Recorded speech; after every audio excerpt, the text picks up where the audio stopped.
સુરત લોકસભા લડતા નિલેશભાઈ કુંભાણીનું નામ કોંગ્રેસ પાર્ટીએ 1 મહિના જેટલા સમય પહેલા ડિક્લેર કરી દીધું હતું, પરંતુ નિલેશભાઈ એવું લાગે છે ઇલેક્શન લડવાના મૂડમાં જ નહીં હતા.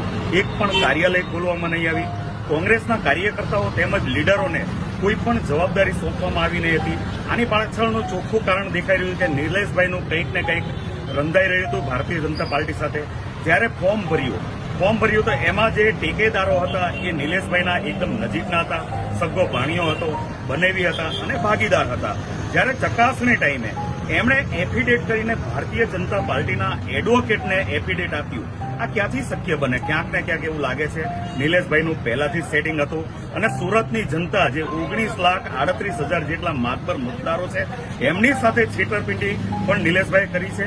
હું કોંગ્રેસ પાર્ટીને કહેવા માંગુ છું, ક્યારે આમને તમે સસ્પેન્ડ કરશો? આજે ઘણો સમય વીતી ગયો, હજી પણ એમની કોઈ કાર્યવાહી કરવામાં આવી નથી.